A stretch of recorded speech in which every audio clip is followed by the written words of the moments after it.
So, hi everyone. I hope that you can see my screen. Oops, this is what happens if when you. So, yeah. Do you see my screen? Yeah, we can. I Cool. can see your screen. Yeah. Hi everyone. Thank you so much for joining this session from Stockholm Azure Meetup. I am Muhammad Osman. I am responsible for running this meetup on behalf of Stockholm Azure Meetup. We are running and speaking about everything like around Azure, like whether it's networking services, infrastructure services, machine learning services, everything that's related to Azure. We have a LinkedIn and Meetup group. Feel free to join us so that you get the most recent updates. And of course, we want to thank our sponsors, which are Active Solutions, Alecta, Cornerstone, Info, Forefront Consulting, and Microsoft. Today's session is actually very, very special. We are hosting two great Pluralsight authors. We are hosting Bismarck, who is currently a business intelligence and big data developer, focusing on doubling as a data as a data scientist at EcoBank, eProcess International SA. He develops machine learning models. Some of them contain the Customer 360 model for customer segmentation and customer churn. Today, he will be presenting on Azure Automated Machine Learning. The second author we have is Zafir. He is an entrepreneur, project manager, technical author, trainer, and holds few certifications from Cloudera, Microsoft, Scrum Alliance, along with being Microsoft MVP. And he will be presenting on Azure Data Explorer. So thank you so much for joining us. From here, I'm going to leave the mic to our first presenter, who is Bismarck. So Bismarck, I'm going to pass that over to you. So you will become the meeting host right now. Okay. Okay. Can you, by the way, can you present your screen? I think you can start presenting directly. Let me try Yeah. that. Okay. Hello, everyone. Nice to be here, and thank you very much for having me, Mohammed, in Azure Stockholm. So as Mohammed said, today I'm going to present on automated machine learning in Azure machine learning. All right. So you know how difficult it is when you are creating machine learning models, right? I hate the part when it comes to the hyperparameter optimization, when you now have to go and find the best algorithm for your model, right? Now, with the advent of automated machine learning in Azure machine learning, it makes it so simple for us to just go about just some few clicks and graphical interface. We have our model. What this happens is that it gives us a lead on where to start from in terms of the algorithms that we are going to use. So today, basically, we are going to do some simple things. First thing will be to create an Azure machine learning workspace, which basically that's what you need in order to continue, and also create compute resources that we are going to use automated machine learning. So we create two resources, one for development and one for training the model. And then we explore the data that we are going to use. Then next thing we are going to do, that's where most of the meat is to train the machine learning model. Once you're done training the machine learning model, we are going to deploy the model as a service. Right. The deployment as a service is also embedded in automated machine learning, and makes it so simple for us to just with a few clicks do whatever you want to do. Right. So without much ado, let me introduce you to our scenario for today. Right? So AdventureWorks is basically a bicycle company that focuses on renting bicycles for its users. Right now, they want to use historical data to train a model that predicts daily rental demand in order to make sure that there's sufficient staff and there's sufficient bicycles that are available for users. Right now, you know what you are supposed to do when you start a machine learning project or a data science project. Now, first of all, you need your data.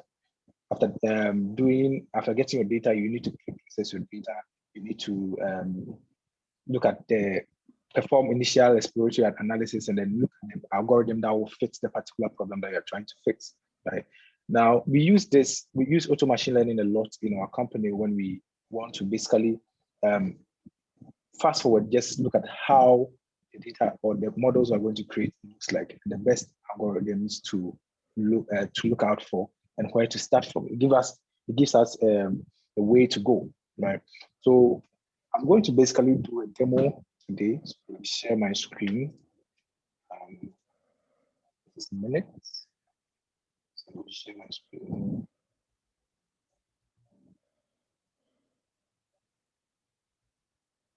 Okay.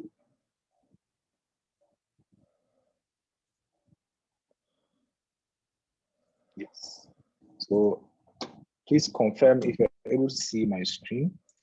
So right now I'm currently sharing my Azure Machine Learning, so my Azure portal. So it's the Azure portal that is there. Mohammed, can you see my screen, please? Yes, I do. Yes. Okay. So we are going to start. And the first thing that we are going to do. Maybe Okay. you want to make the font a little bit larger so that if someone is watching in mobile or something, it becomes easier for them. Okay. I'll do that. Yeah. Yeah. This is better. Yeah, that's perfect. Thank you. Sure. So this is what we are basically going to do. Before we even start, we're going to create a machine learning space. Right? And over here, we see machine learning over here. That is because I've used machine learning before. If your first time that you're searching for, you can search from the search bar here. So you're going to search for machine learning. And then the first one that comes, that's the machine learning with the machine learning workload. We're going to click on that. And then we're going to create machine learning workspace. Right? I'm making all these things simple for us to just see how simple it is for us to do machine learning in Azure Machine Learning. Right? So I'm not going to start by creating a resource group. I'm not going to start by creating a storage account or anything, but I'm going to show you how you're able to do all these things whilst we are building a machine learning model, right? So currently I don't have any resource group. So I'll go by saying that, okay, create new. Let's see if I can Okay, so I'm going to create a new resource group. Let's call this resource group as the yeah. So Azure Stockholm resource group and say okay. Then next thing that we need to do is to very important tell us the workspace name. So let's say meetup ML workspace. Right. So meetup it can be any name that you choose, depending on what you want to use for it. So a workspace name. Now the region, I like to work in West Europe, but depending on where you're located and where your data is located, you would like to select the right region that you want to work in. Actually, I'm working from the West Europe region. And the next thing is a storage account, which is already populated for me. I can create a new one, but you can see that there's already a storage account that has been populated or has been suggested to me using the space name that I use. And then the key vault, Azure will need to authenticate and uses the key vault to do this. Application insights for tracking application and then login for monitoring Azure Machine Learning. So once we are done, all we need to do is just fast forward, just say review and create. So I'm going to review and create. So now that we are creating our workspace, this may take some time. So my review validation has passed. The next thing I'm going to do is to click on create. So now that I've created the workspace,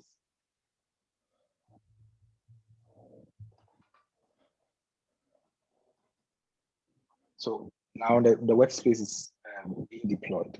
But before that, let's take a look or let's talk again about why you would like to use Azure Machine Learning, Azure Automated Learning. Right.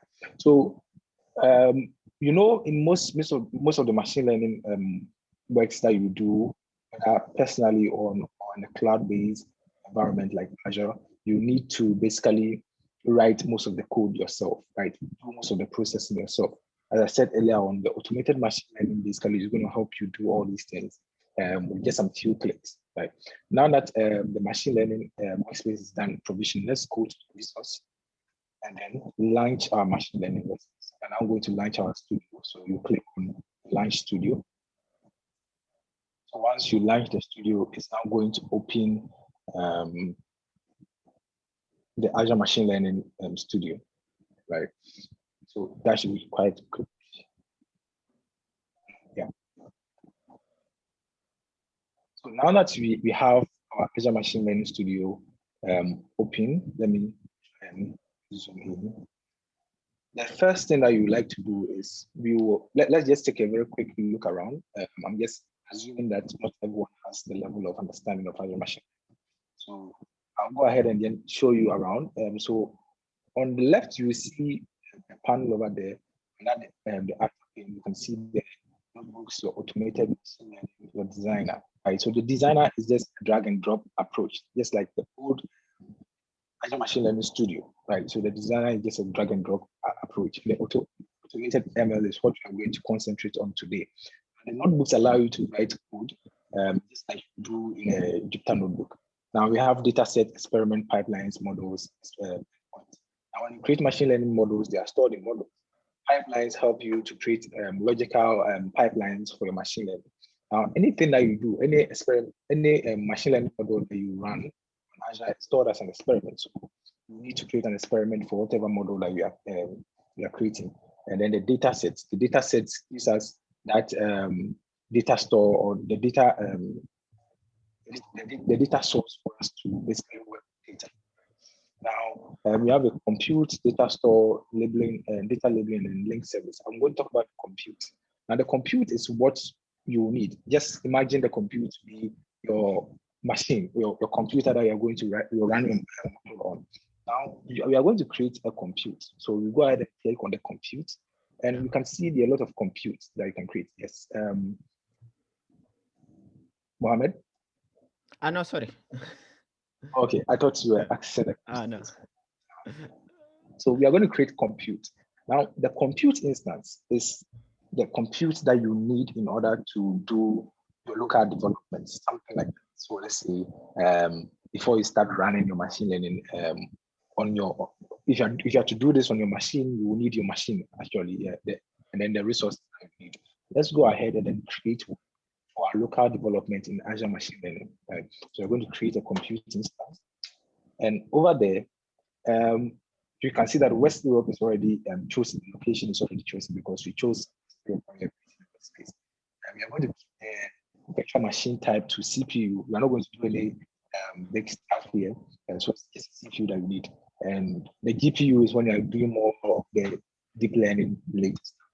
And the virtual machine size that we are going to do, we are going to use these ones that are already selected here. The recommendations are quite high. So let's select from all the options and select one that is low, so we don't run into costs. We don't care much. If you're doing this along with me and I'm going too fast, please draw my attention, right? I know sometimes I do talk very fast. Right, so let's pick something as simple as a standard D11 V2 with 2 cores and 14 gig. That will serve. We don't really, and the price is just $0.19 an hour.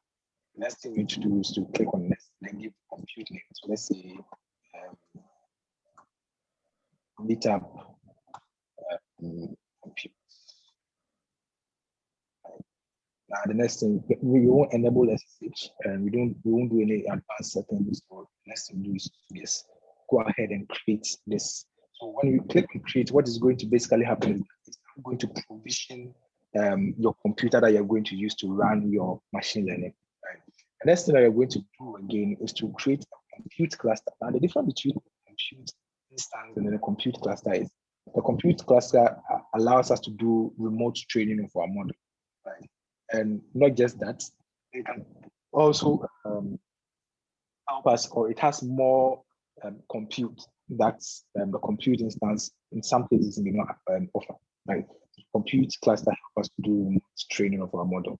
So let's go ahead and then create a compute cluster because we're going to submit our model to the compute cluster to do the training. Right? So the compute instance will help us start with our auto machine learning. Just give us an environment for us to put things together. And when you're ready to train the model, we'll submit it to the compute cluster. Right? So let's go ahead and do the cluster. So the same, we are choosing the CPU. Again, let's select a D1 machine 2. standard definition tool, say next. You can choose to select any one depending on the workload that you envision you are going to run on that particular cluster. But you have options to create a lot of things.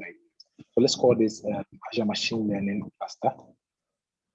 And the minimum number of nodes is 0. Let's make maximum nodes to be 2. What it means is that at any point in time, the number of nodes that is going to be provisioned in this compute is going to be 2. Right? It never goes beyond 2. Remember, the number of nodes that you add to it will also add to the cost that you're going to make. Now, the idle seconds before scale down 120 minutes means that when it is 120 minutes and then you've not used the cluster, it automatically shut down so that we don't incur a lot of cost. Let's go ahead and then create our cluster. Now, so Mohammed. Yeah, may I just ask a question while the resources are being created? Sure. Yeah, so we can think of Azure Machine Learning as like the whole environment where we can create our machine learning experience, right? Like from bringing the data, creating the models, and then deploying the models to production and using them. Or am I mistaken?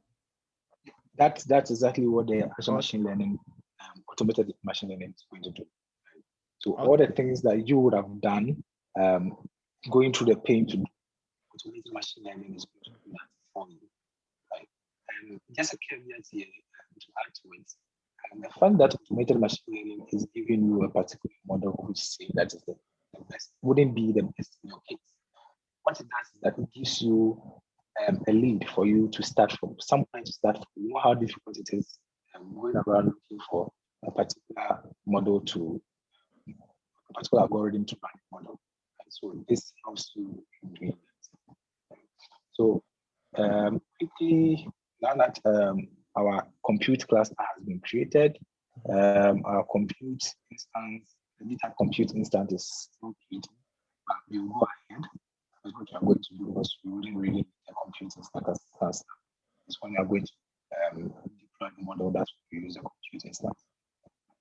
Okay. So now let's work with data. Let's work with the data that we are going to work with. Right? So we have a data set.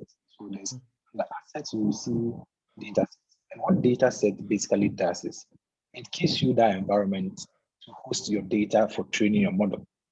Right. So your model, or your data may be residing on your computer, or it may be residing somewhere else, on another server or anything.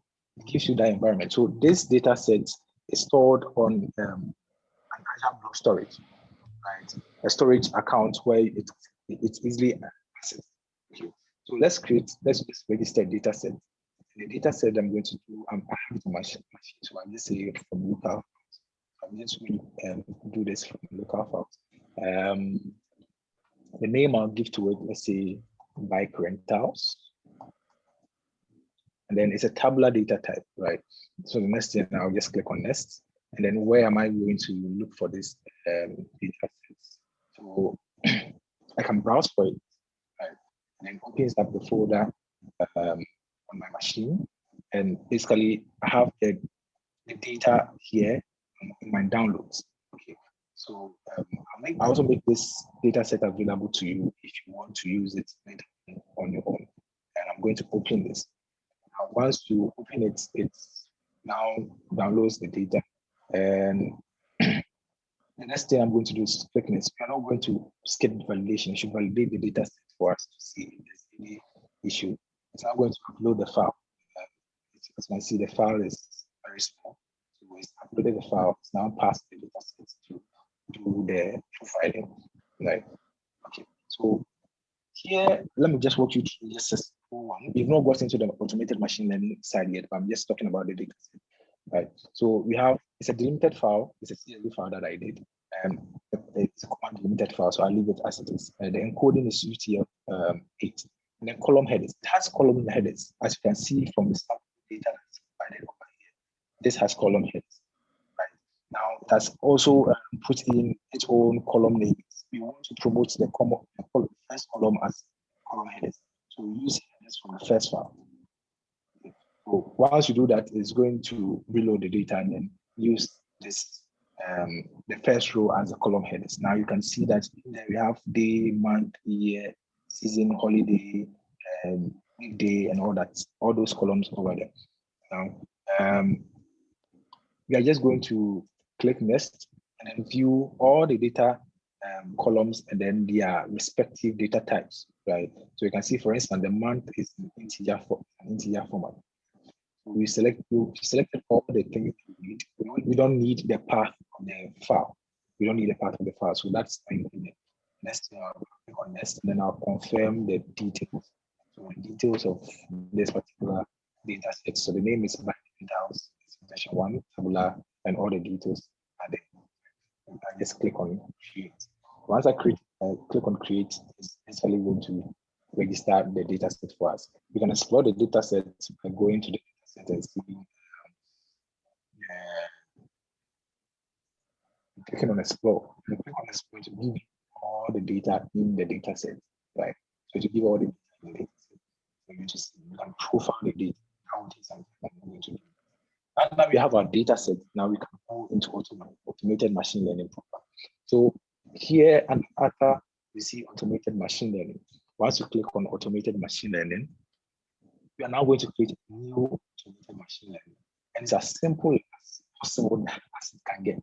Right? So look at the steps involved. If I click on new automated machine learning, the next thing that is going to ask me is what data set are you going to use? So we select the data set which we just created, which is a bike. So I click on bike rentals, and the next thing I'm going to do is click on next. Right. Now, remember what we want to predict is the rentals, right? So we want to know the number of rentals that will happen. So just quickly go back to data sets so that we view the data set. Let's explore the data set, and I'll show you the label that we're trying to predict. Okay. So the label you're trying to predict is rentals, right? And rentals are numerical values. Okay, so we are trying to do something here. You know the types of prediction that you can machine learning that you can do, either classification or regression, right? So just supervised machine learning model we are going to create. But here we are not going to create a classification model. It's a regression model because we want to predict at any point in time what is the number of rentals that we are supposed to be provisioning, right? So these are infinite values here that we are supposed to be predicting. So that is a typical regression model. So again, back to auto machine learning, let's start the whole process again. New automated machine learning. You pick the bike rentals and say next. Now we give it a name. We're going to create a new experiment. We give it a name. Remember, I talked about anything that you run on Azure machine learning is an experiment that you need to give a name. It's an experiment. So let's give it a name. Let's just say let's say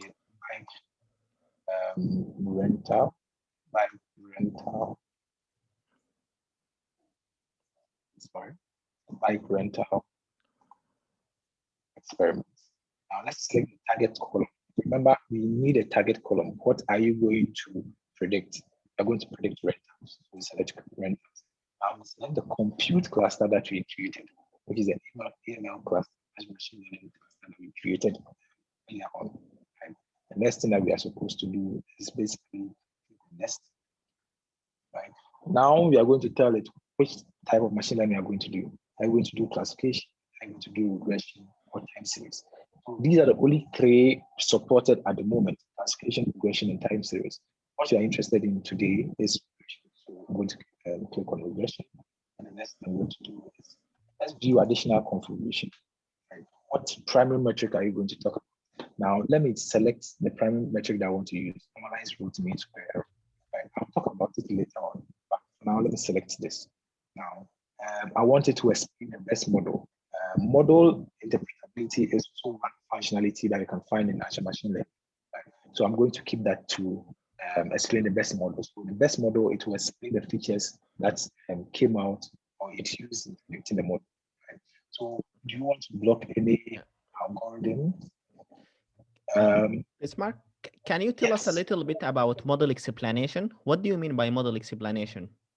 Okay, so model explainability is, you see, when in this case, when you want to predict rent, you have columns like the month, the day, the weather, whether it was a holiday and all these things. When you predict a model, when you are doing prediction, particular your model is supposed to do a prediction. It uses or it assigns weights to any of these columns based on how frequent these things occur in your data set, right? So the model explainability is going to use that weight to tell you, okay, among all these columns or features that you're using to predict this particular label, which of the columns is actually contributing the highest to the prediction. So let's say an example is, let me take an example out of here, right? So let's say you are doing a loan default model prediction. The next thing that you are going to do, or when you want to do model explainability, and you see that okay, your model is actually predicting or is being predicted on the gender of the people on the data set. There's the column called gender. It's actually giving more loans to men than females, males and females. Then you should understand that this is what your model is doing, and it gives you a head start. Maybe in a particular environment or in a particular country, you don't use or you don't determine something based on the gender of the person. That helps you to limit columns or to give more light or to get more of that particular column in your prediction. Okay. I understand. Yeah. So in simple words, it's finding out which features in my data set that are actually contributing most in the generated model. And then I can exclude some of them, as you mentioned, in case I have some legal requirements or some policies that prevent me from doing so. Exactly. So Okay. that is what explainability. Yeah. Thank you so much. Okay. So for time reasons, I'm not going to use all these algorithms to train the model. Right? I'm going to block some of the algorithms and use just a few algorithms for training. Okay. So I'm only going to use random forest and light GBM. Okay. So I'm blocking elastic, Boolean decision tree, KNN, so SDG. I'll put in random forest, then SG boost, fast linear, online gradients. So I'm blocking all these algorithms and then using just these two algorithms. Sometimes when you're training a model, there are some of the algorithms beforehand, you know that they won't work well with your data. It gives you the chance for you to block these algorithms. Right? And also the exit criteria, I want the training job to work the hours to be 0.5. I want it to run for just 0.25. I want it to run for just 15 minutes. At the maximum number of minutes it's supposed to run. And then the metric score threshold, I want 0.08. Right. We'll talk about the normalized root mean square error later on. Right. And then the validation, the type of validation. Okay, let me just make it automated and concurrency. Okay, so I'm going to save this and then say finish. Right. Now that I click finish, what is going to happen is basically machine learning model, an automated machine learning doing it. Right. So you see that it's giving you an overview of what's happening. Currently, it has not started with it. It's just in the preparation stage. And occasionally, it will automatically refresh myself, but you can also hit refresh. And this will do that for you. Now you can see that it's running. Okay. So the other things over here, like data guardrails, models, output and log, child runs and snapshots, right? So the models is when, after it is done training the model, it stores the models that it has used. Currently, it hasn't trained with any model, so you won't see any model. And the data guardrail tells you what it does to the data, what pre-processing it does to the data before running the model or training the model with your data using algorithms to train your model. Right. So the details you can keep refresh to see the state in which details. Right? So yes, Mohammed, ask a question. Yeah, I have one question about data guardrails. Why it's important actually we do those checks, that we do the checks with data guardrails? Sure. So let me say something about imbalanced data, right? So sometimes I've seen people just doing classification and they're doing model prediction, and you realize that for example, the data that they're using to do, they're using it to do the training, right? The labels themselves are imbalanced. When I say imbalance, it means that we have more of one label than the other. For example, if you are doing fraud detection, right? How many times does fraud happen? It's like 0.0001 times, right? It's something infinitesimal. But if you're training your whole model on this particular data, you will have at every point in time the model predicting that there's not going to be any fraud because of the data that you run your model on, right? Now, data guardrails are very important. Okay, so when we talk about data guardrails, we're talking about the pre-processing. So am I supposed to balance the data before running it? Okay, so automated machine learning will go through all the data set that is given it, or the columns that is given it, and then it also checks for the labels that is going to do the training. Is it something that is imbalanced? Here, I'm not talking about imbalanced data because we're doing regression, right? But aside that, are there any null values, for instance? You know, a lot of algorithms do not take null values as a matter of fact. So there are things that you could say, okay, am I supposed to drop null values, or am I supposed to do interpretation of null values? So these are some of the data guardrails, data pre-processing that happens. Okay, so once this is running, you see all the data, the pre-processing that happens over here before the model is trained. I don't know if I answered that correctly for you. Actually, yeah, it's very beautiful and comprehensive answer. So the idea is Yeah. that whenever we get data in our data set, we are not quite sure of the data quality. Maybe we have outliers, maybe we have highly correlated data. We want to detect those things because they can affect our machine learning algorithms, right? And this is what data guardrails are actually helping us. Yeah. Yeah. Thank you so Thank much. you. Yeah. Right. Now, whilst this is training, okay, we are pressed for time, so I don't know, Mohammed, this will be it will be training for some time. So I don't know if you can go to Xavier for you to do the presentation. Once you're done, you'll come back to this and then continue from where we left. I think it will run right for like 15 minutes. Maybe it's 4 or 3 minutes already over. So maybe we can take some questions from the audience right Okay. now or something. So feel free to ask questions.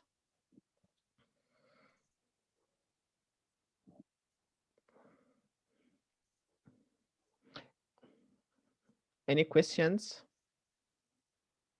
to Bismarck?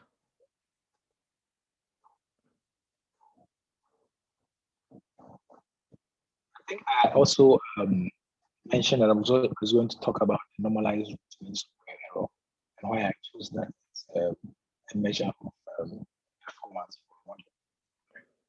So there are a couple of things that we could use.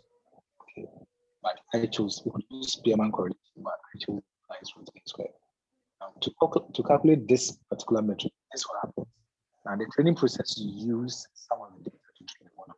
You know, even to check for performance of the model, you can look at, you can divide your data into different sets, the training sets and then the test. And we can also use cross validation to accurately test the data model. Right? And we can also, whilst you are doing this, what you want to do is the difference between the predicted and then the actual value. So for instance, if the actual value for a particular day was, let's say, 35 bytes, and then our prediction was 36 bytes, right? There's a difference of one.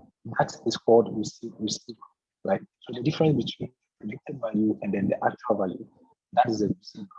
Now, this indicates the amount of error in the model. So that means that your model has erred by a particular amount. Okay. Now, the difference in this, or the difference that I'm talking about, that's the residual. What is going to happen is that we are going to find the mean of these parameters. Okay, so we'll go by, okay, first starting with a particular performance metric, we're calculating the square of all these errors across all the test cases.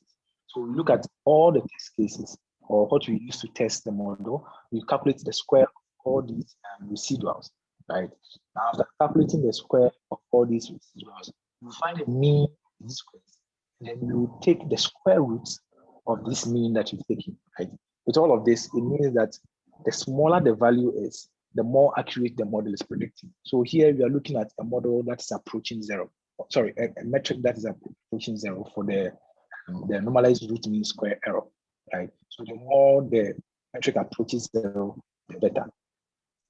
Right. So that's with the root mean square error. Okay, perfect.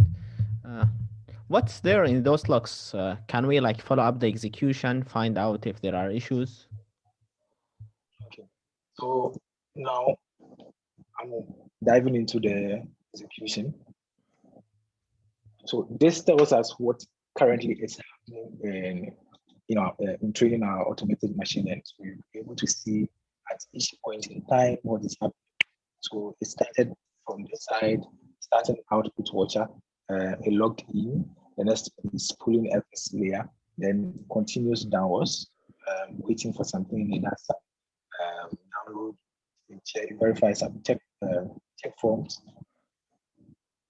Then it currently is doing another pull. So it needs to put some processes in place before the model starts running, right? So the Azure is this 55 Azure execution, Azure ML execution tells you everything that is happening. So everything that automated machine learning does, it logs it to a file.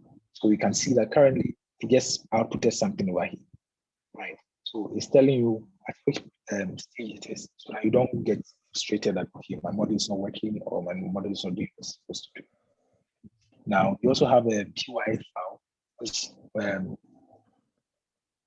is basically a script to tell you how the setup is being done, right? So if you have time, you can go through this whole thing and see how the setup is being done, right? Any other question? Yeah. So I can perform automated machine learning from the SDK as well as from the graphical designer. Exactly. I didn't mention the SDK. So the SDK allows you to run code, right? And then I love the SDK because it gives you more flexibility on what to do, right? In there, you can do your own pre-processing, data pre-processing before you even put in the data. Right? And these are some of the things that we always almost will be doing, right? We will be doing some pre-processing that Azure machine learning, automated machine learning can't do. So the SDK allows you to do most of these things on your own. It gives you that flexibility. That's very interesting. I have one question though regarding automated machine learning. Is actually, if we can do things through automated machine learning, why do we need bother to study the algorithms, their configurations, hyperparameters? Why just drop everything to automated machine learning and then we don't need any data scientists anymore? What's your take on that? Yeah, I've heard this a couple of times, right? So so there's automated machine learning is that, oh, the data scientists are out of job. No, that's not how it works. The automated machine learning is basically there to help you, right? To ease your stress on finding the right algorithm. Now, you have to understand that even the algorithm, the best algorithm is going to output to you. You still need to understand how the algorithm is functioning, right? So that human-centered approach or human interface will always be there for us to verify. We don't have to leave everything to, or you can't even leave everything to the automated machine learning. Automated machine learning gives you that flexibility to do it, but you need to understand it as a data scientist or as a machine learning engineer. You need to understand these machine learning algorithms, how they work. And I talk about the data gatherers. Now, how do you explain all these things? So, validation state handling, what does it mean? Missing feature values imputation, what does that mean? High cardinality feature detection, what does it mean? Right. So all these things, as I said, not all pre-processing are being done over here. There are some custom pre-processing that you have to do based on your business requirements, right? And you should be able to do that. Okay. So automated machine learning is not there to make you feel out of job. but it's also it's there to make you feel at ease, and it makes it easier for you to start working on your machine learning model. Once you are done, you still have to go back and verify. Okay, okay, that's very interesting. So I can think about it like the warning lights in my car, right? Like maybe I have some automated checks in my car, like telling that, okay, everything seems okay, or those parts of the engine have problems. But the fact that I have those automated checks does not mean that this will replace the mechanic to examine my car, right? Still, this help me as a general guidance, but like a specific expertise from a subject matter expert, in this case, a mechanic, needs to be involved to give me a very accurate advice. This is just to give me direction. Yeah, maybe it's a problem with your oil, maybe it's a problem with your engine temperature. So that's it. That gives it the best practical approach ever, right? So that's what you need to know. Despite the fact that you can basically get all these things from the dashboard, it doesn't make you a mechanic. It doesn't make you a wholesome person to identify all these things. But it allows you, or it tells you that, okay, I can actually I know exactly what is happening to my car. And if I'm speaking to the mechanic, I know exactly what to say to the mechanic, right? Okay, Yes. So, okay, yeah. Thank you very much, Mohammed. Yeah, totally And I makes think sense. let me just go quickly through the models. So we can see that now there are some of the models that are beginning to appear. Right? So we can see there's an algorithm that has been used, and that's the max upscaler, right? And it tells you the normalization root, the normalized root mean square that we chose. That's the model performance, the metric that you are going to use to measure the model performance. Remember, we also specified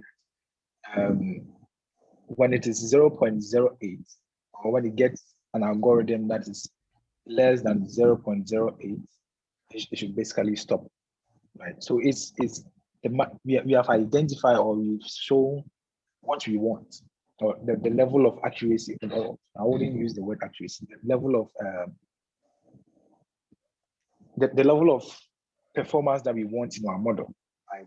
And whilst is training these models is basically inputting or telling us all these algorithms that are using to train a model. So it's an upscaler, light GBM, there's another one, max upscaler, random forest. Right? So that's a combination of the algorithms that have been used here. Right? And here you'll be able to sort by which one has the highest normalized root mean square, the highest metric that we are looking for.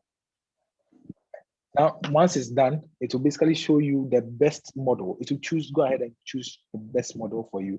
And from the best model, you'll be able to explain, or you'll be able to see the model explainability and see how your columns or your features are affecting the predictions that are being made. Okay, so you can okay. see all these models. That's interesting. So as the algorithm executes among the list of automated machine learning algorithms we configured, it will start generating them one by one. And Yes. then it will gonna select the best performing one, which we're gonna be able to see the explanation for that one. Yeah. Yeah, I think that's really good. Maybe we can jump to Zapier just to make sure that we follow the time frames. If we have a time later on, we can inspect the generated machine learning model. Does that sound good? Yeah, that's good. Yeah, thank you so much, Bismarck, for this comprehensive explanation. And yeah, really, I really enjoy it, and I'm looking forward to use it during my daily work. So thank you.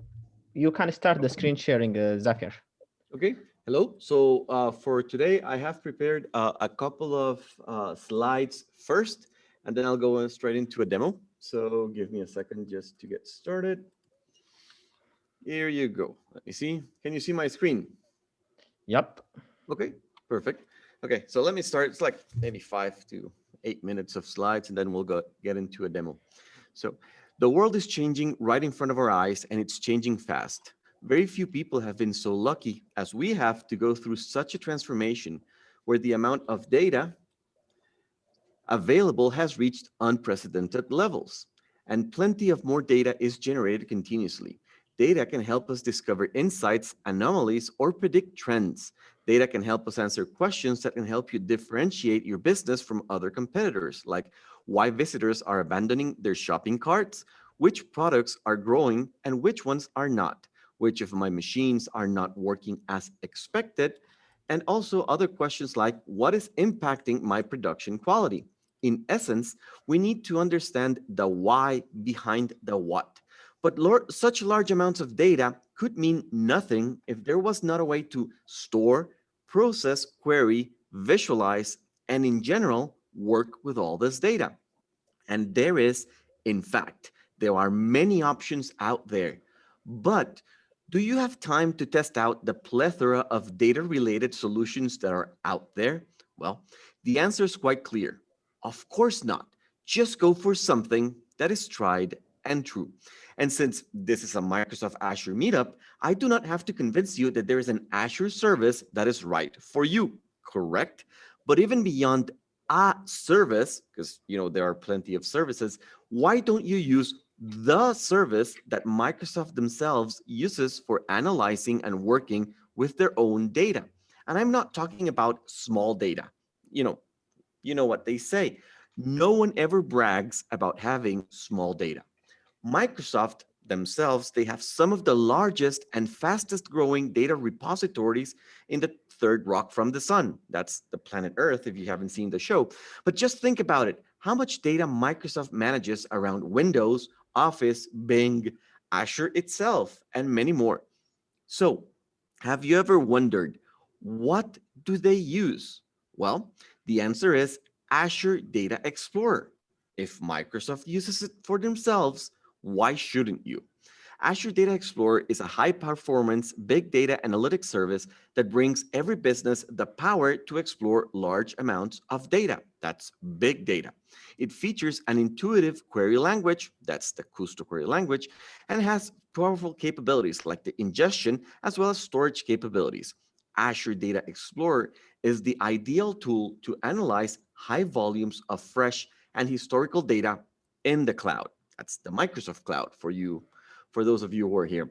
By analyzing structured, semi-structured, and unstructured data across time series and leveraging machine learning, Azure Data Explorer makes it simple to extract key insights from your data, spotting patterns and trends, and creating forecasting models. Azure Data Explorer is an NRT, that's a near real-time analytics PaaS service to discover valuable business insights, answer critical questions, and make data-driven decisions on the go on massive amounts of data. It is optimized for high-performance data exploration, allowing fast iterations to analyze petabytes, that's petabytes of information in just seconds. Thanks to its adaptable design, Azure Data Explorer can automatically scale capacity as your business needs change, ingesting up to terabytes of data in seconds. Its flexible framework allows you to control your operation costs, paying only for what you need, and combining your fast storage with permanent storage at commodity pricing for future use. Those are quite a few slides with many bullet points. And that's a lot of useful information if you're curious on what ADX is. But why is ADX so important? Why should I use it? Why should I care? And when? And there are plenty, so here's the answer. There are plenty of use cases. For example, IoT, that's the Internet of Things. There are plenty of applications with many sensors out there. Also works as a big data logging platform. Right now, with big data, one of the biggest producers are logs. You need to analyze those logs to make sure that you understand what's happening in your systems and services. Also, it serves well as a backend to some other SaaS applications. In fact, you can deploy ADX and use it to crunch all of your data. But in the front end, you can keep using the same applications that you and your developers love, be it Power BI, Sisense, Kibana, whatever you want. ADX can be the backend for you across multiple different industries like banking, healthcare, automotive, as well as many other. ADX is quite appealing. First of all, it's a fully managed platform. I mean, yeah, some IT guys are out of work because of ADX, but that means that you developers can do a bunch more interesting things with all of your data, that big data. ADX is optimized for streaming data. There's plenty of data streams being generated all over the world. That was Alexa. ADX was designed for data exploration from the start. In fact, here's how ADX got its start. And indeed, I am not joking when I said, if Microsoft uses it from themselves, why shouldn't I?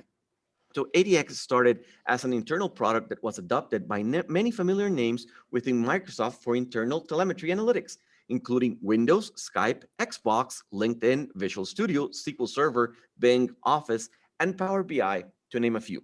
Actually, if you're looking at the camera, I'm using today the 2016 MVP shirt that was the first time that I heard about ADX. Actually, I don't think it was even called ADX at the time. It was one of the presentations at the annual Microsoft MVP conference.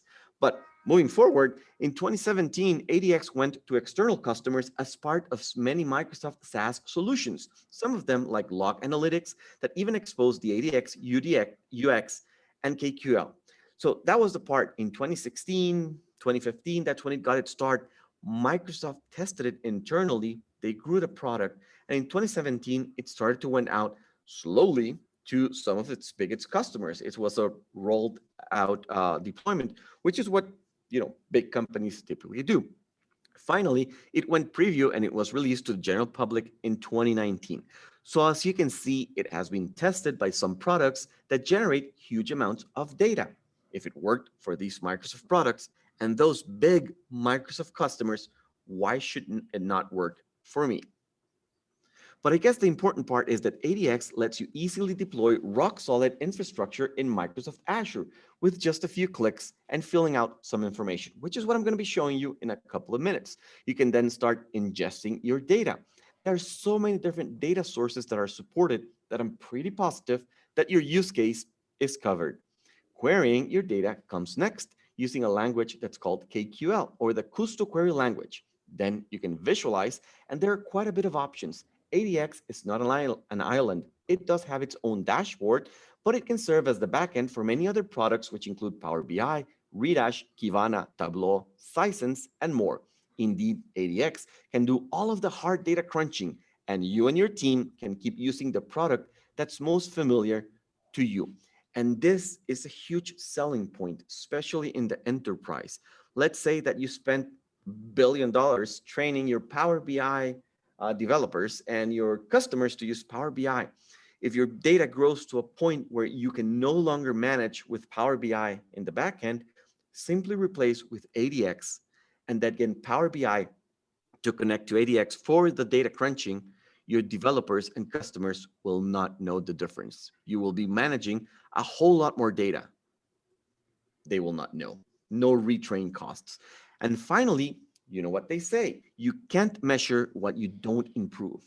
ADX comes with a lot of monitoring capabilities that allow you to monitor your infrastructure and make sure that it's running like a Swedish car. The first step to get started with ADX, well, actually it's the second. You have to have an Azure account first, but there's a free trial if you're interested, although I hope you already have an account. But the first step is to create a cluster. Yeah, this one, which is this part right here. It's basically, each cluster is made up of two main components, the data management and the engine. Basically, it is what ingests the data, interacts with the data lake, as well as the ingested data repository, and your cluster can serve as the backend for multiple other applications. This cluster can be of multiple sizes. It all depends on your needs and your budget. Let's not forget about the money, which in my humble opinion, this is what counts. You can get started small and you can grow as your business case and your budget grows. To deploy a cluster, you can do it using the portal, CLI, PowerShell, SDK, and ARM template. There is no excuse. You can deploy a cluster in pretty much any way. So now let me show you how you deploy a cluster, create a database, and you work with some of the data. So let me just get this thing up and running. Move it this side. Okay. So I'm right here in my portal, my Azure Data Explorer service. It's right here. So I'm gonna come in, and the first thing is I need to create my cluster. So I need to click on the Create button, and this is gonna take me to my portal. This is the same process that you use for deploying pretty much all of the Azure services that you have. This is the portal, and it's a very well-known process. So let's say that I want to create a cluster. So PS Azure test. I have already selected my subscription because this is where I have my credit card. I'll be paying for this.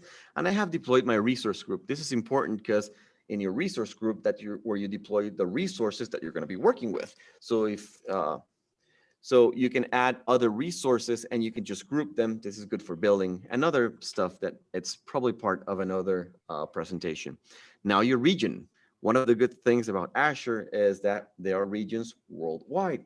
So there are many reasons, be it, for example, for legal reasons. Maybe you're storing your data in a part of Europe where if you take it out of Europe, it will be illegal to have it there. That's what's called the export laws. Also, it could be in the US. There's something that needs to be hosted in the US. You deploy your cluster near your customers. Then you get the option to select the new engine. This is just a faster engine, but it's a preview, so I'm not going to select it. And then you can select your workload. You can have development testing, which is basically if you're just kicking the tires with ADX, it's a good way to get started. Or you can start selecting, for example, if you want storage optimized, you can specify the size. So 8 cores, 6 cores. This is per compute engine. You're able to scale as much as possible as you want in the next step.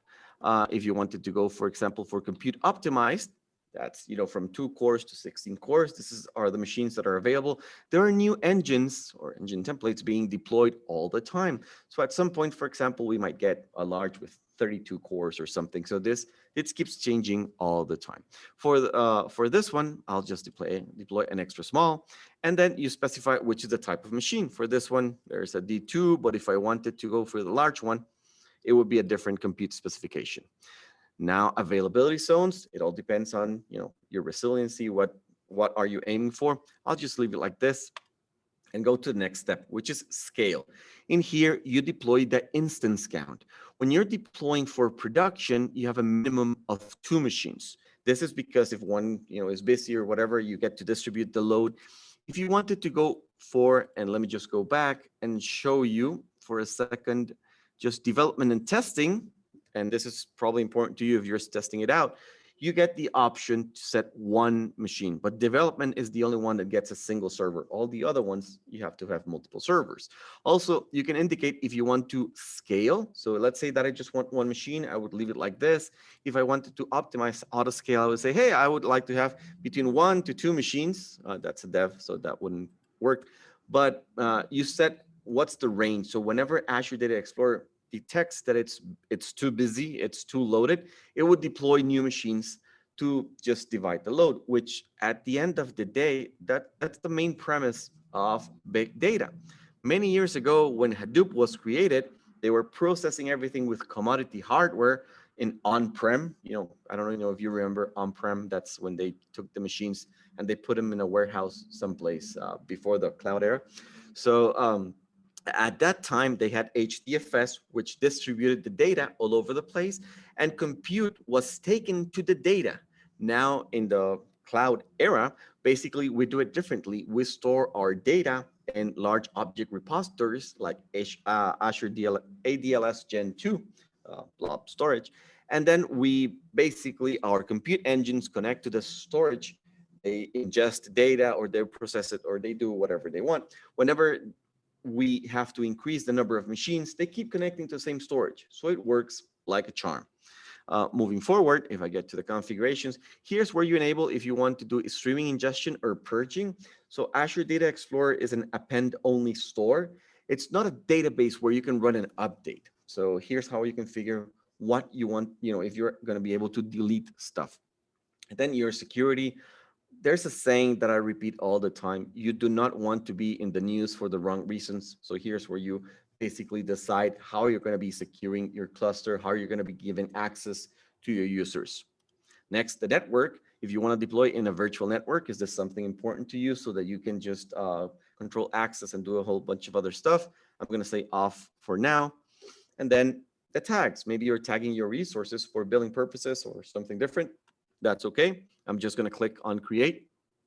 And right now it's running a checkup just to require in, there was something that did not work, require in tab. I left something empty. So let me go back and see if I can select it. It's dev and test, scale, there's a 1, configurations, security, that's all. Okay, sometimes these things don't work. I left an empty space maybe. And sometimes Azure Data Explorer doesn't want to be my friend. Security. Let me see if I go back. Let me see. So It happens. It's demo ghosts as usual. sorry. Demo ghosts. Okay, yeah. So demo AZ. Let me just click on this. Yeah, that thing is like that. Review plus create. Let's see. Required in basics tab is missing or invalid. So first of all, this never has happened to me. Oh, select the workload. Didn't I select the dev and test? Review plus create. You know, if it happened to Bill Gates, it can happen to me. There was an empty space somewhere. I apologize, but this brought in a little bit of adrenaline, and it just showed that I didn't record this, and I'm not just running it, playing it safe. It's a deployment in progress. Now this is gonna take 5-10 minutes, so I'll come back in a few minutes. No, I'm just joking. I have another server right here. So I did create a second one called PS Azure Sweden. This is the one that I'm going to be using. And thank you to the person who was helping me on reminding me that I left an empty space somewhere. So once you have created your cluster, you've created your infrastructure, the next step is to create a database. So in this case, I'm going to do add database, and I'm going to select the database name. So database, hope no fail. Okay. That's a name that's supported. When you create your database, remember that Azure Data Explorer is an append-only store. So I can specify the retention period, how much time I'm going to be keeping my data, also caching. The largest the cache that you have, the more resources you consume, but the fastest you get your results. So it's something that you need to play with. You can do unlimited cache if you want to spend a little bit more. But I click on create, and the database is going to be created. One thing about Azure Data Explorer is that when you get here, you're able to do manage all your infrastructure, do a whole bunch of stuff like, watch, see your databases. I just created the database, and even you can start running some of your queries. You can control how you want to scale your resources. Scale up, that's making bigger machines. Scale out, that's more machines. You can configure identity, encryption, security. Also, you can query. If you click here, it's going to open basically like let me give it a second. It's opening right now. It's creating. It's going to open just a blade where you can start running your queries, right? You can do like, for example, a .show databases. And if I do this, it's going to start bringing back the results. Let me just make this a little bit smaller. Database hope no fail. So this is my database, but you typically do not work with ADX inside the portal. Basically, you go to dataexplorer.azure.com and you add your cluster. How do I add my cluster? I have to click on add cluster, and I go back to the overview tab. And in the overview tab, you select the URI of this particular cluster. Since it's my own cluster, I have security access, I have permissions to add my own cluster over here. So, and I've created my cluster with the database hope no fail. That was a name that I just came up because I just made a mistake. And at this point, there are multiple things that you can do. You can, for example, start creating your database. Sorry, tables in your database. You do this using the Custo Query Language, or KQL. So .create table, the name of the table. And here's where I specify the columns. So as you can see, the raw header is dynamic. This is basically going to be a JSON field. ADX uses JSON in the backend. I click on run. I click on run.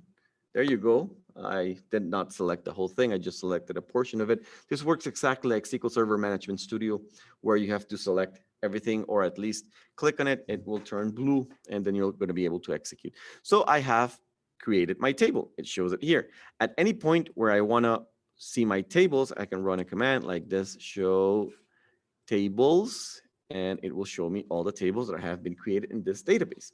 Now, I'm going to ingest some data into this particular table. So let me show you. There's a file that's public. It's in a blob someplace. It just has some JSON data. So now that I've created my table, which has columns for this particular JSON data, what I need to do is I need to tell ADX how to map the objects, the fields or the information in this JSON to my JSON, to my columns in my table. So for this, I'm going to be creating a mapping.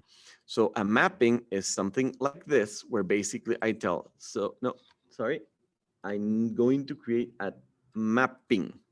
A mapping goes something like this. I'm going to create a mapping where I say, hey, this columns, you're going to be importing it and you're going to be ingesting, mapping that data into this other fields. So and I create the mapping, and now ADX knows that there's a JSON file that has a particular structure that when you ingest the data, it's going to put certain fields in certain columns, which is what I'm going to be doing right now. Now I'm going to be ingesting this data, ingest into table, sample table. I click on run, and my data has been imported. It had like 500 records or something. So it was not that much, so that it did it quite quickly. So now I'm going to start running a query. So if you know SQL, Custo has a SQL-like field, but with a lot of improvements. So I just say sample table. That's like saying the from, and I'm just going to say what I'm going to be doing. I'm going to be doing count. If I run this, it's going to tell me that there are 500 records. Those are the records that I just imported. I can actually check them and see. This is like a take 10, just give me the first 10 records. These are the 4 columns that I specified when I created the table. And basically what I did is I extracted timestamp, API version, and user from the JSON. And then everything else, I just put it in this dynamic column into the raw header. But the nice thing about this is that, for example, there are ways in which I can extract data from that dynamic table, dynamic field, the raw header. So if I click on run, as you can see, I just extracted the transaction ID from the raw header. So it's basically this one. It's this one right here. ADX makes it really, really simple to work with semi-structured data. You have no idea how. You can do filtering, or you can do things, for example, like grouping. Let's say that I want to do grouping by a particular field inside the JSON, like in this one. I'm basically going from the raw header, I'm extracting the API version. Check this out. I used dot notation. I didn't have to do a very complex thing. ADX understands that this is a JSON, it's a dynamic field, and that there inside that field, in that dynamic field, there's an API version, and you can extract it, and you can perform grouping. You can also do filtering and a whole bunch of other stuff. But I just had like 500 records in this one. Actually, there's a demo cluster that Microsoft has, which is called the Demo 12, which basically has, let me just show you, it has a table that's called, sorry. May I GitHub. ask a question before you Yeah. check that cluster? Go ahead. Yeah. So I see that the actual power of this ADX is the fact that it supports Costo query language. It's like the language we use with log analytics.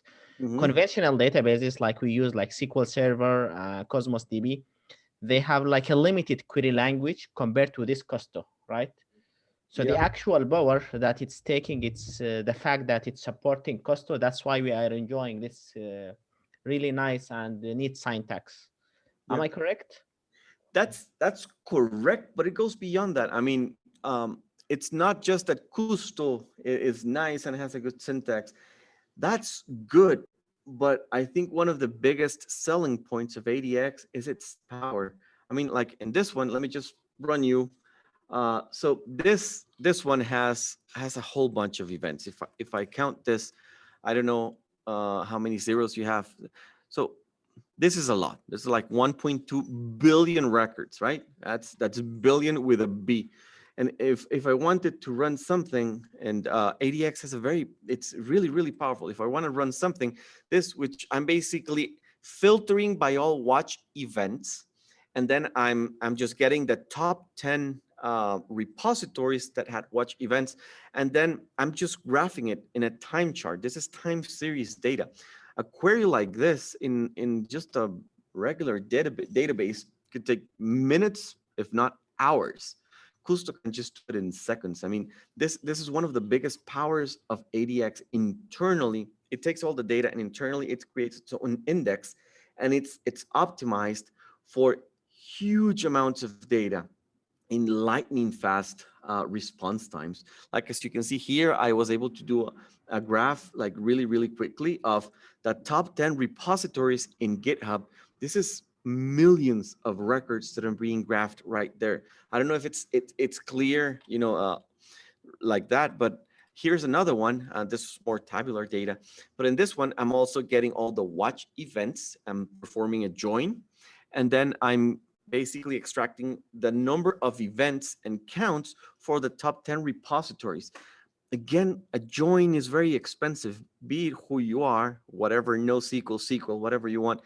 Joins are really expensive. Graphing is really expensive. Filtering, it's quite expensive. I mean, if you do this in a database, you'll see the execution plans and they're pretty high numbers.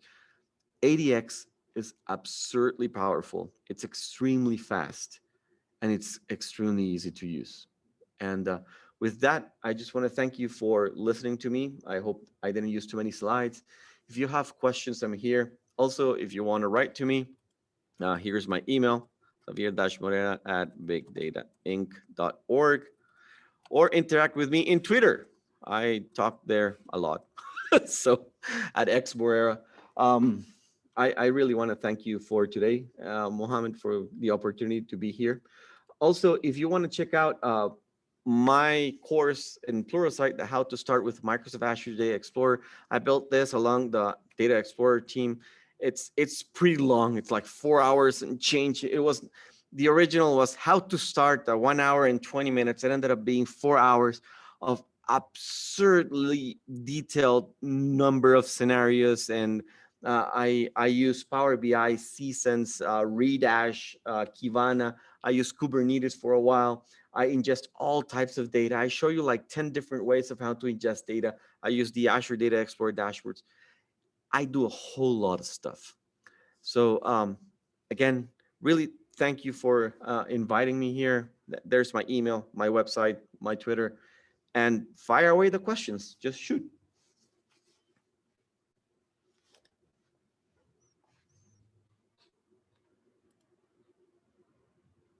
Hello? I have one question. When would you not use this? If you need to update your data, don't go here. It's not going to work for you. This is not built for updating data. It's an append-only repository. It's basically optimized for large amounts of data, log analytics, time series data. It has some machine learning capabilities, but not what Bismarck was showing. It has some other. It's not specifically tailored for that.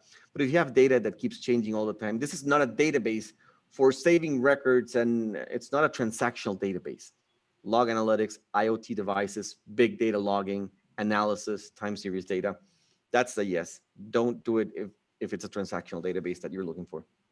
And maybe not even a data warehouse, this thing where you keep like slowly changing dimensions and stuff like that.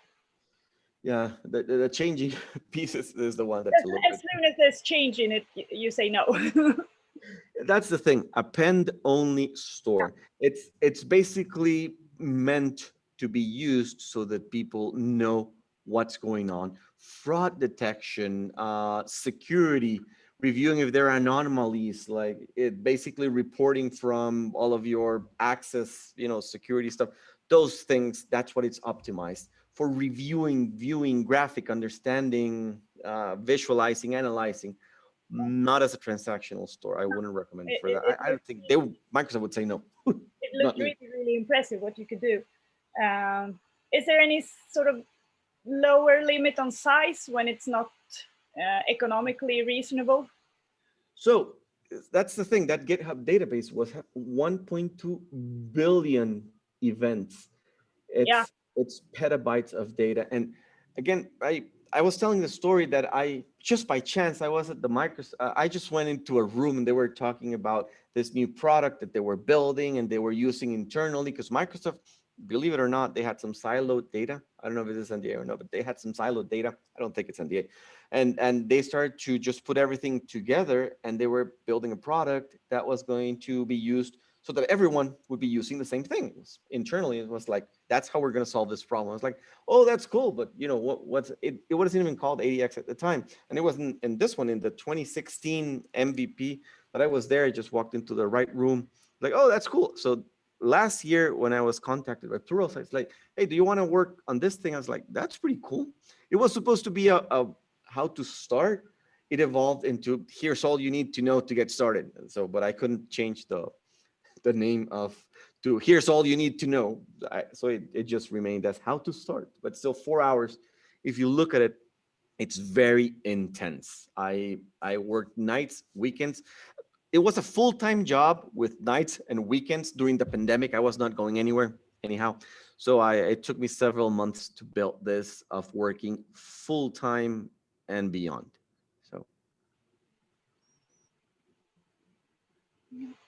I hope I answered your question. I think so. Okay, thank you very much.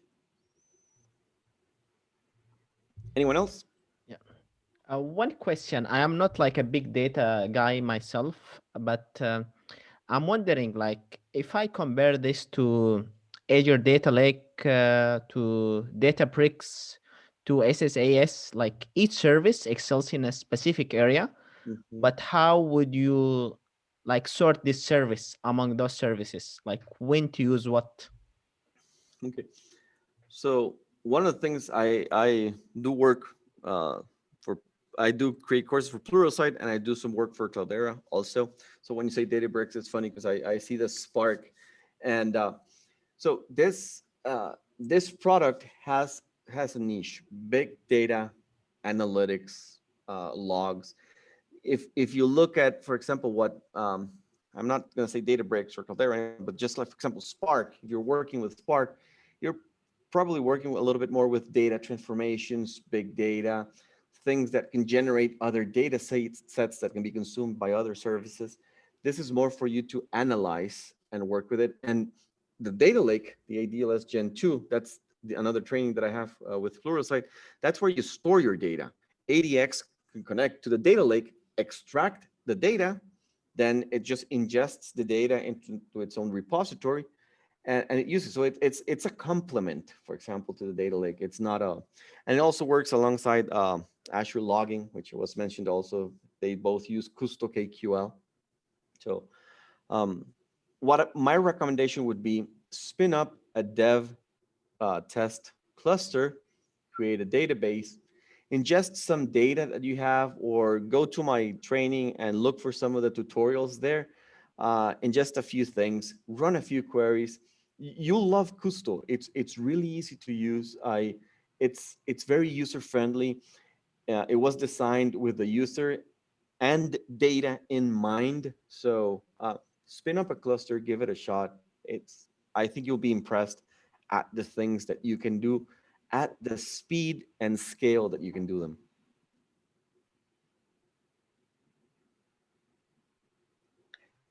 Thank you so much. That was very detailed. Thank you. Any other questions?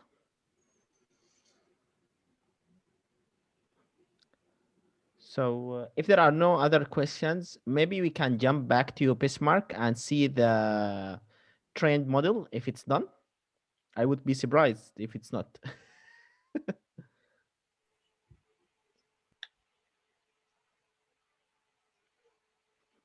Bismarck, can you hear me? Okay. It seems that Bismarck is not in the call for some reason. Thank you. Yeah, can you hear me? Oh. Yeah, sorry, I think I was muted. I was speaking actually. Okay, no problem. So yeah, feel free to share back your screen to show us the generated model. We have 7 minutes remaining. Sure. Let me just do that quickly, and we will take it from here.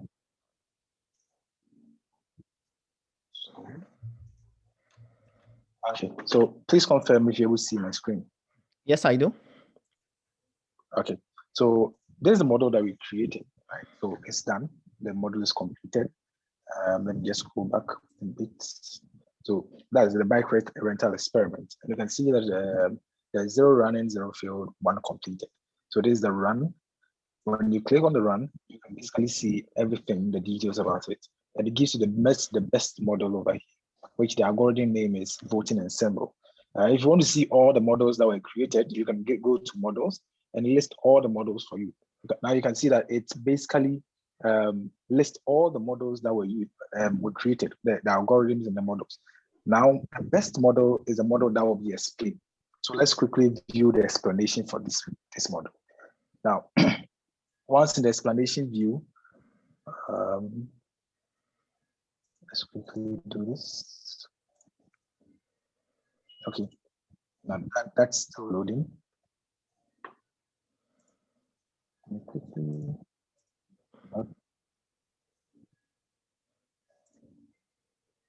Let's do an explanation for this. Okay. So now this is the aggregated feature importance. Let's minimize this. Over here, you can see the features that were used and how they are contributing to it. Yeah, I'm just selecting the top 4 features that were used. So we can see that the working day was used a lot. The weight of the working day was used a lot to predict whether a rental is going to go up or down, right? Or the number of rentals that is going to go on. And next is the temperature, and next is the year, and then lastly is the ATEM, right? So that gives you the aggregated feature importance, or it used to be called the global feature importance. Okay, so at a glance, you're able to see all these features and how they are contributing to your model. Okay, so without further ado, I think that will be all. I wouldn't go deep into any other thing. But let's just look at this. The model interpretability. So that helps you to see, okay, working day is actually the biggest feature that is being used in doing this prediction. So what happens if I take out the working day? Right? Something that as data scientists you would like to do as time goes on. See how you're going to remove or add more features to it to see how the model is going to be improved. Right? Now, once you are done, the last thing that you want to do is to deploy the model. Whilst Ziga was presenting, I already deployed the model. So once you deploy the model, when you click on deploy, you give the model name and then select the compute. Now there are 2 types of compute that you can use: Azure Kubernetes Service and an Azure Container Instance. Now the Kubernetes Service is for production. It's more like production. It's real time. It's very expensive, and don't go there if you're not ready to do production work. And the container instance is your local environment. So remember, we created a compute instance before starting the machine learning model.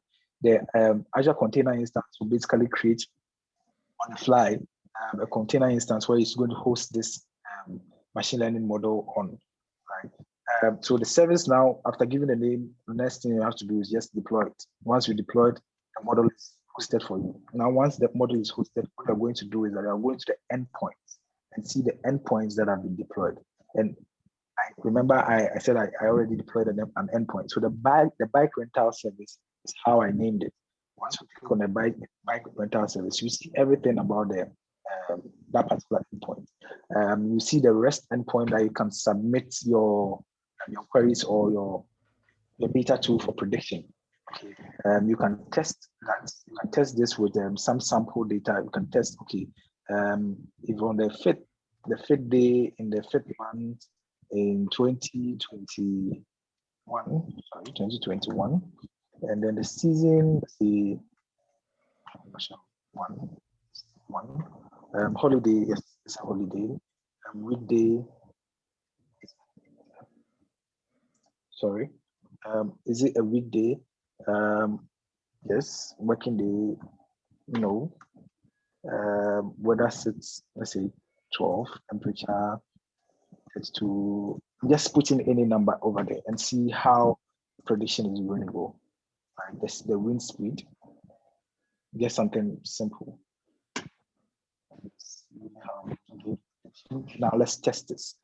If you test, it's going to hit the API and tell you, okay, this is the number of rentals that are going to happen on that day with all these features. Let me maximize this. So here you're able to test it. Okay. So the result is 1,041 bikes that are going to be rented out in this particular day with all these features, right? And in most cases, what you like to do is you're supposed to write code to consume this. It gives you the endpoint, and there's an authentication that is going on. So we are going to have the primary key and then the secondary key. You have a C# code, a Python code, an R code. I'm comfortable with Python, so I just go with the Python. And gives you a sample code that you can use in order to hit this particular endpoint. So anywhere that you are, if you get this particular script, you should be able to hit the endpoint with your parameters. Okay, so the day, the month, the year. I could basically put this in the chat for you to take a look at. Okay. You can try it at a point. That's not working. Okay, that's not working. So you can try it at a point and see how this works. So we remember this whole automated machine learning process. We automatically train the model, we deployed it, and now we can test the model from wherever we are, right? You can give the model out to other people to be tested. Yeah, I think that will be all for today again. And thank you very much for having me, Stockholm. Yeah, thank you so much, Bismarck and Zafir, for these great presentations and sessions. I actually myself learned a lot about automated machine learning and ADX. Those sessions are recorded actually and will be uploaded in our YouTube channel. So they will be also accessible for the audience who didn't manage to make it today. Thank you so much, and we are looking forward to see you again, and goodbye. Thank you. Thank you very much. Thank you. Thank you.